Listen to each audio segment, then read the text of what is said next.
It did not happen as fast as I wanted to. It went absolutely broke.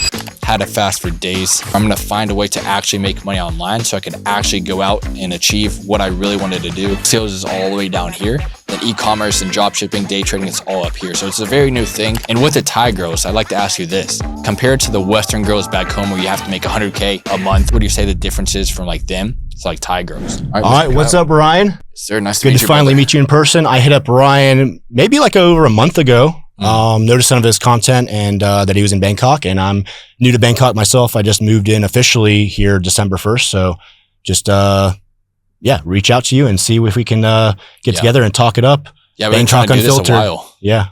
I finally did it. Yeah. Nice one. So yeah, tell us about what you did. Where'd you grow up in the U.S.? I grew up in Newnan, Georgia. It's a little bit down south of Atlanta. I live in the suburbs, you know, the common kind of theme where it's just a bunch of houses. Everyone plays outside. There's a curfew when the lights turn out in the street. You got to go back inside, do your homework. That's I actually briefly lived in Peachtree City near Fayetteville, Georgia. So yeah, I know the block houses, the white picket fences. Exactly. Pretty cool setup growing up. So, okay. So you grew up there and then you went to college? Yeah, I was playing basketball all throughout high school, middle school, and I was, my goal was to make it to the NBA at the time. So during high school, we had COVID, of course. So it was like, a brief period where I lost 2 years in high school. So I skipped from freshman year to senior year. And then luckily I got a scholarship, partial scholarship to go to university to play basketball. And then, the goal was still to make it to the NBA, but then I got into a lot of vices, smoking weed, partying, drinking, banging a lot of girls, and just kind of fell off the tracks a little bit. So yeah, I just went to university and had a really good time, but did not make any efforts anymore to get to the NBA. Yeah, I went to college too. Good time, made a lot of friends, but complete waste of money. I never really used my degree, and that's just a piece of paper. So yeah, I've never had any opportunities that I think I've lost or gotten based on my college degree. So yeah, exactly. You feel the same way? Yeah, I mean, exactly the same. I went to, play basketball in college, but I also went for a business degree. But looking back on it, I was learning from a fake guru, someone who's never, owned a business or made six figures. And she was driving a Honda Civic to work, trying to teach me how to start a business to make money and to actually live how I wanted to live. And that's when I realized college is an ultimate scam. I was just wasting my time, my money, my energy, drinking, partying, smoking, doing all the bad things and not even focusing on what I actually wanted to do.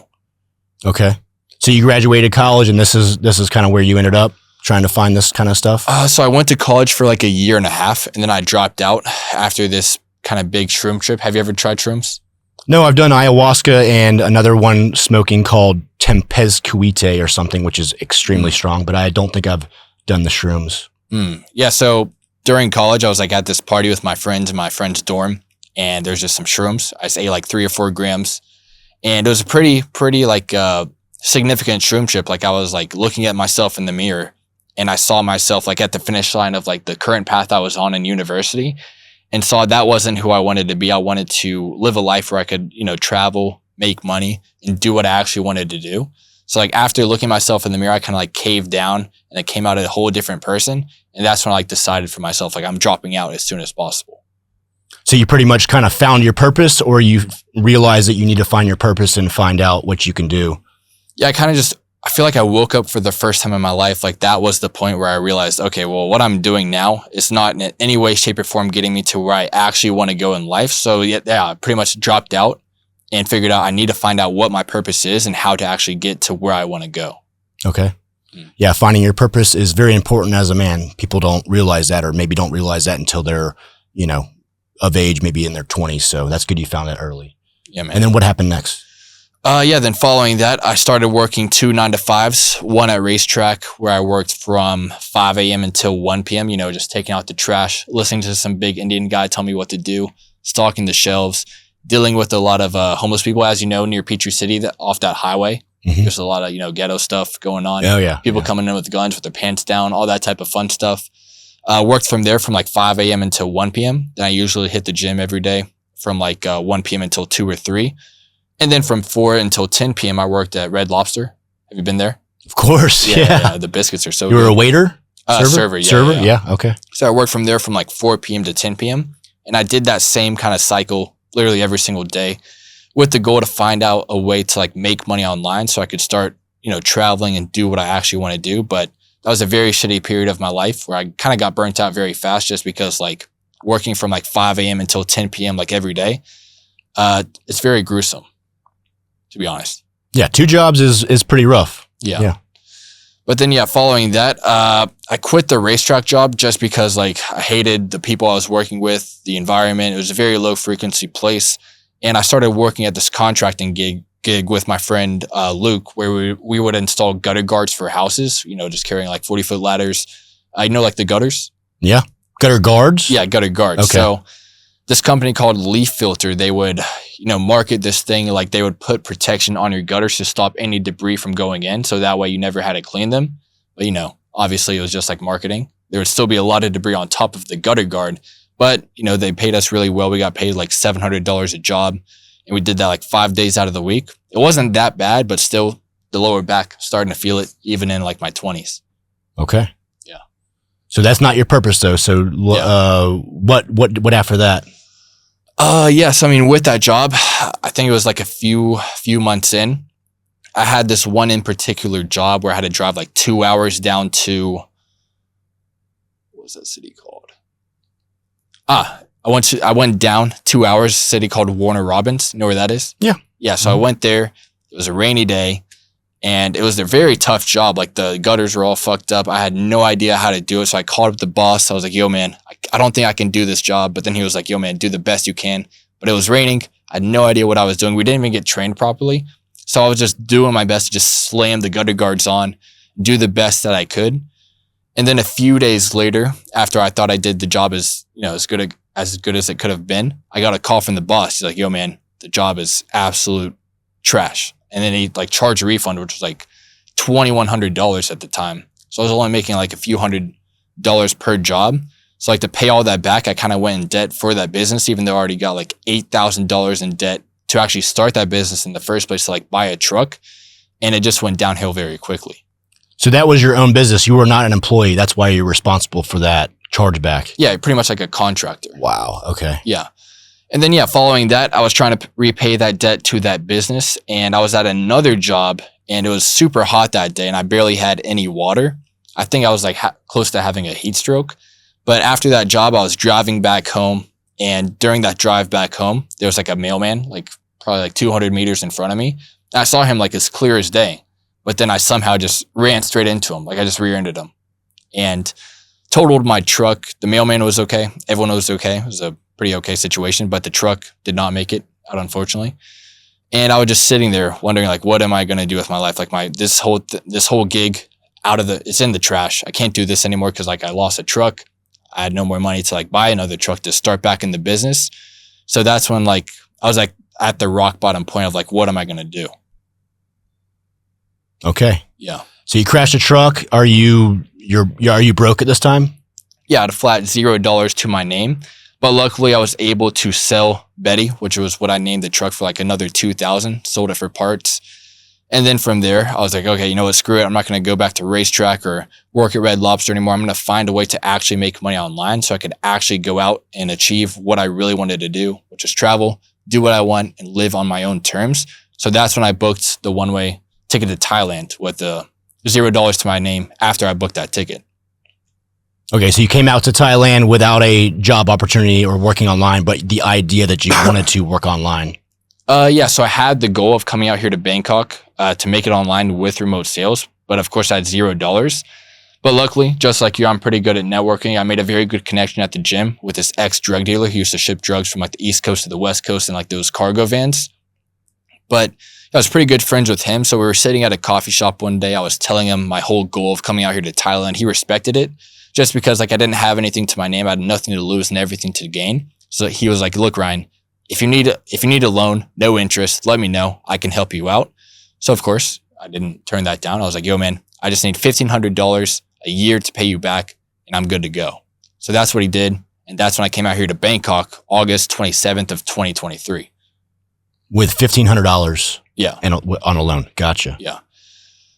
So yeah, coming out here to Bangkok with $1,500, of course, I mean, you can survive a lot better than if you went to Dubai with $1,500 or, what's another, like Monaco. If you went to Monaco with $1,500, you'd be absolutely cooked. Yeah. So coming out here with 1,500, my goal entirely was just to like focus on remote sales, find a gold mine offer, and to scale to 10,000 a month as fast as possible. But it did not happen as fast as I wanted to and went absolutely broke. Had to fast for days. And I even met my current girlfriend at the time that I have right now, like 2 days after I came here to Bangkok. I met her on Bumble. I don't know if you use Bumble at all, but it's a gold mine for girls. Yeah. But yeah, met up with her, brought her to my place, did some cardio, really liked her. And she liked me as well. So I stuck with her. And I think she's one of the main reasons I actually came out here. Well, not came out here, but stayed out here and decided not to go back home. And that's when I was like, okay, I'm going to burn the boats, figure out how to make it. I'm not going to go back home. I'm not going to lose, because I felt like if I went back home and just gave up, this life out here in Bangkok, I would just look at myself as a loser my entire life. So I was like, okay, I have to figure out a way to make it. And that's exactly what I did. Okay, so you're doing remote sales. Did you find an offer yet? I did not find an offer within the first 2 to 3 months. So, of course, I had to go through some fast. Started networking. And then luckily enough for me, I found someone who was able to place me on a gold mine offer. Well, I was able to start setting up some deals for this guy named, I don't know how to say his name, but I started setting up leads for this day trading coach and was able to start setting and making my first few thousand a month online, which was quite the turning point of like just having no hope, no income, and being able to actually see my results of actually coming out here in the first place. Cool. Yeah, I actually see a lot of ads about the high ticket sales. I think they're targeted towards like young men who want to kind of escape the rat race, the 9 to 5, and work online. So did you buy a course? Did you have a mentor, or you just got lucky involved with one of your networking friends? Yeah. So before I even came out to Thailand, I did spend like $5,000 on this networking group, which led to me networking out here in person and meeting the person inside of that network that landed my first offer. But I never really bought any courses. Of course, later on down the line, like a few months ago, maybe a year ago, I got some like sales coaching a few times just to kind of level up my sales skills. But no, I just really kind of went through everything like through firsthand experience. That's the way to do it. Yeah. With sales, especially, I think. So yeah, what do you recommend to, I guess, any guys that want to get into remote high ticket sales? Is it saturated? Is it still open for stuff? What do you think? I'd say it's super unsaturated right now. Like Google Trends?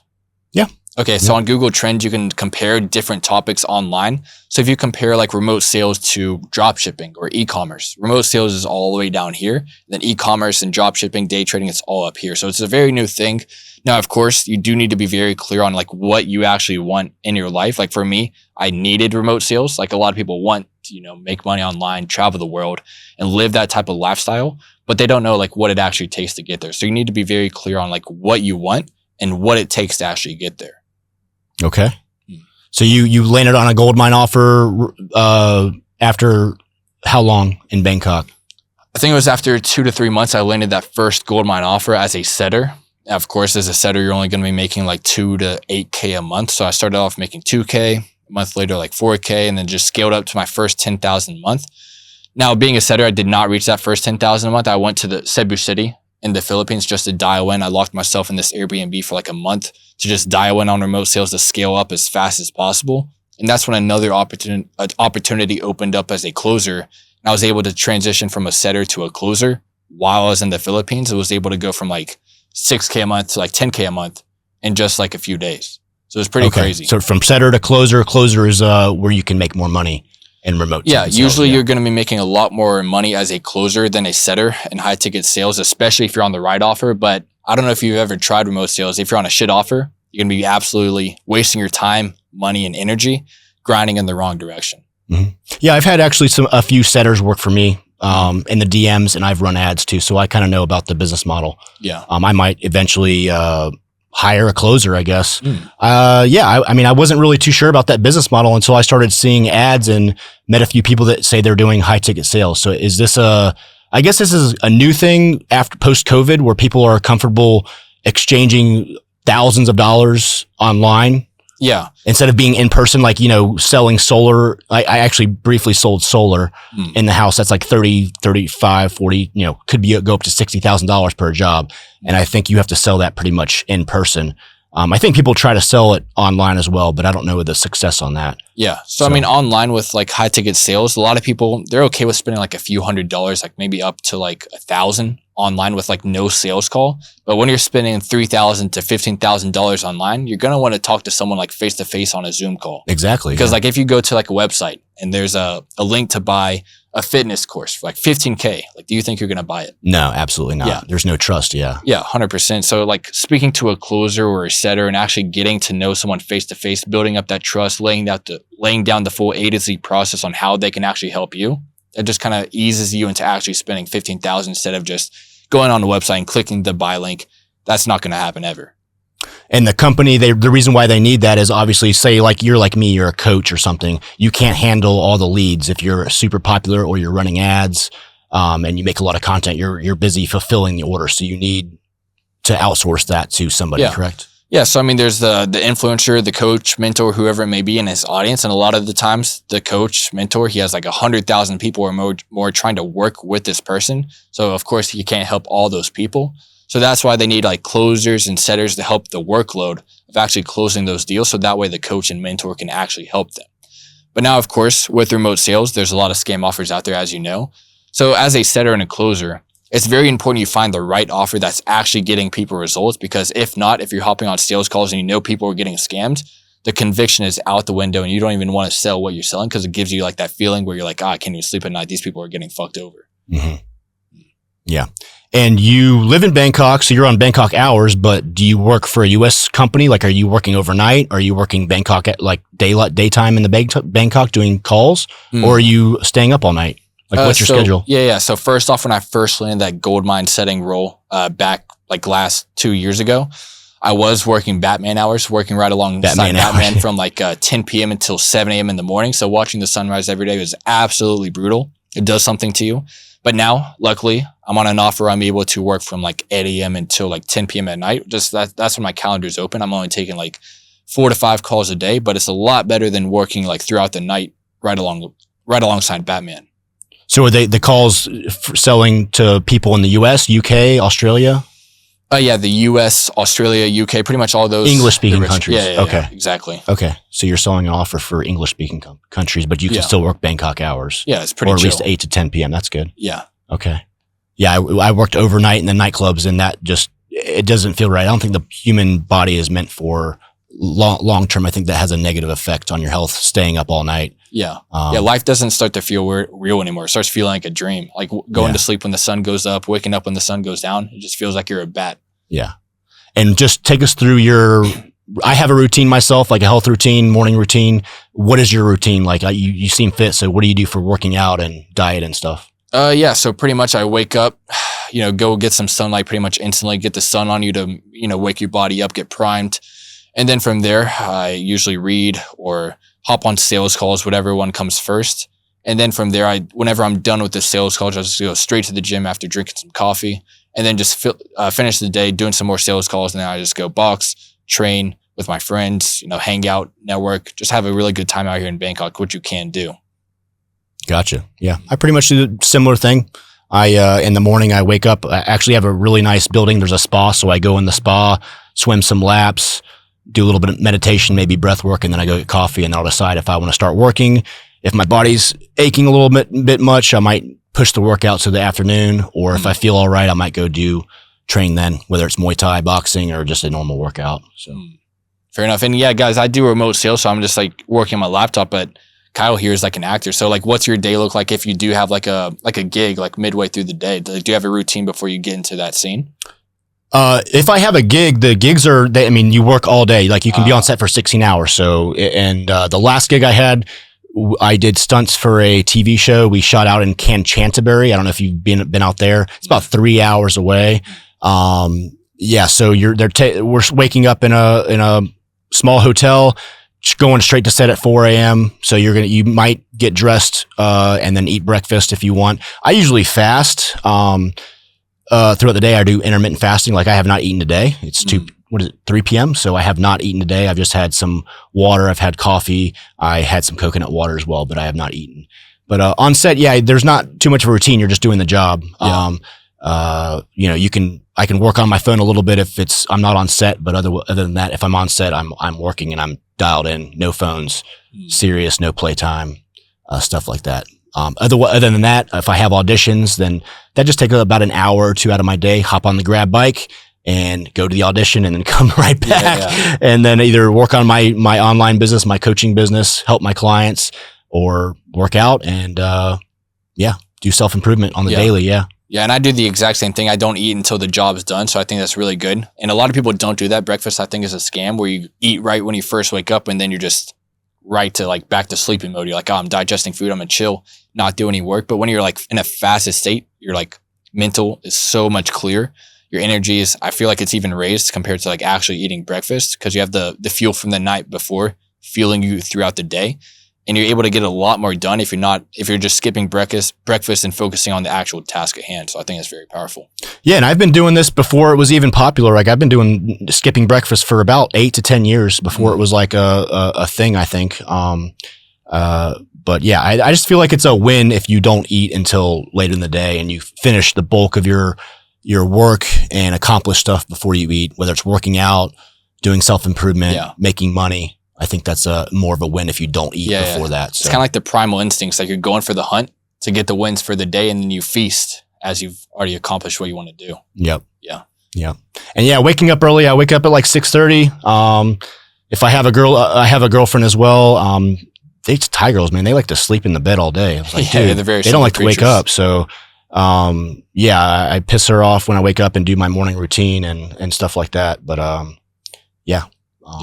I wake up early. The money's got to be made. Like I'm here for a mission. I'm here to become king of Thailand, so to say. Yeah. I'm not leaving either until that's accomplished. Must be done. Yeah. Unless a family member passes away or, something happens. I'm not leaving Thailand. I don't plan on leaving Thailand. I'll be traveling around, Southeast Asia and, pursuing acting as well. I'm sure you're going to be doing that. You're pretty set in here. You have a group of friends and network and stuff. So I'm building that up slowly but surely. And with the Thai girls, I'd like to ask you this: compared to the Western girls back home, where you have to make $100K a month, or you're not shit, or you have to provide all this stuff and they barely provide for you. Like, what would you say the difference is from like them to like Thai girls? The Western women compared to Thai girls is that basically Southeast Asian and South American women that are come from more traditional countries and homes, just more compliant, more easygoing. They will let the man take control. There's not so much of a bad attitude and not so much of a bad attitude towards men. I've been talked to a lot of girls and the interaction starts off negative right once away. They're like, oh, I don't want to go to dinner here, or I don't want to go shoot guns, or I bring girls on Trump rallies and stuff. I'm like, I don't care if I want to bring you to shoot guns or something, like that's an option.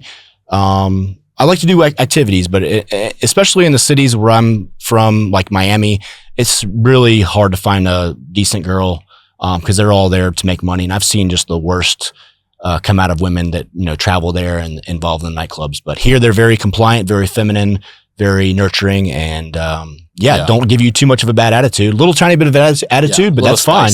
Yeah, that's fine. A little bit of jealousy is good. As a matter of fact, if a girl doesn't get jealous every once in a while a little bit, she's probably fucking another guy. Yeah, 100%. So a little bit of attitude is fine, but mainly no bad attitude, and they're very compliant, and they you don't have to make too much money. I take care of things for when I'm with my girl. I don't pay her rent or anything, but take her to dinner and treat her right. Yeah, which is not too much too expensive, Yeah. I don't have to go to fancy restaurants. I take her to rooftop bars every once in a while.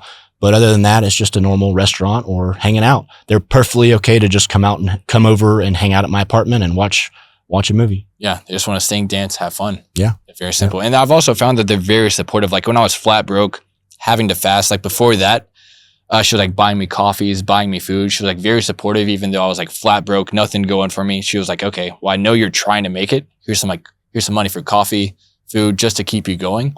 And even yesterday, I was talking to some guy, forgot his name, but he's in Koh Samui right now. He has the same kind of situation I was in. Like he's flat broke right now. He has the 100 baht in his wallet. But luckily he found a Thai girl who now booked him a whole month of rent for a hotel. So now he has a lot more time. She's taking care of him. So, I mean, do you think that would happen in like Miami? LA? Absolutely not. No. Yeah, I've noticed that a lot, again, from like traditional women. They are definitely more nurturing and, just overall better women. Offer a lot. compared to Western women who are, have bad attitudes, boss babe attitude. Yeah. Kind of brainwashed. I've been in relationships with, the women that make more money than me, and that's just a complete dead end. Like there's no, they just give you such bad attitude. They might not respect you as much as a man. And these are women that were like lawyers, nurses. They just made more money than me. They had good jobs, and the frame is kind of messed up. The frame is completely messed up if you if you don't make more money than the woman. Yeah. Yeah. So I mean, coming out here, guys, I mean, with like remote sales, like what do you say that would be the best? Like if you're like 21 right now in this day and age, like what would be the path for you to be able to make it out here in Bangkok, Miami, LA, or anywhere in the world? Yeah, if you get a correct mentor and the correct information, definitely doing the remote sales, because it doesn't sound like you need to invest in products or even have your own website. Yeah. You can probably just start off with some skills, or maybe find it's all commission too, right? So all commission. I mean, sometimes there is a base pay. Sometimes there's a base pay. Okay, so yeah, if you definitely get all commission and the leads are warm as opposed to cold calling. I've done a couple of jobs where you knock on people's doors in the residential neighborhoods. That's a complete disaster. In the sun in Georgia and Florida is just a complete disaster to knock on people's doors. And you ever had a gun pull up on you? Yeah. Oh, shit. Yeah. Yeah. I mean, been threatened, had the door slammed, been cursed out, had the cops called on me, kicked me out of neighborhoods a few times, over the course of the brief jobs that I had where I was knocking on doors, doing solar or other jobs door to door. Yeah. Dogs chase after you and stuff like that. Yeah. Fair enough. I mean, they can't really do that on Zoom calls. They can't like pull up a gun or get a dog after you. They can maybe just hang up and that'll be it. That's it. Yeah. No harm done. Yeah. All right. So if anybody wants to like reach out to you, do you offer coaching? Yeah, I offer more of like a one-on-one mentorship. I help coaches and online businesses sell courses, and I found like those aren't the best results. People just watching videos and then the coaches wishing them the best of luck. So I help people one-on-one to get to their first 10,000 a month with remote sales. Jan, he's one of my students. He actually lived here in Bangkok as well. I got him from like $0 to his first, I think it was like 43K in like 60 days. So that was pretty insane results. Of course, that's not for everyone, but I mean, if you do want to reach out, I do have a link down below to book a call directly with me just to see if I can help. But if not, you can put some questions down below in the comments. Reach out to me on Instagram. But yeah, that's pretty much it. Okay. All right. Cool. It's been an absolute pleasure, Kyle. You as well. Thanks, Ryan.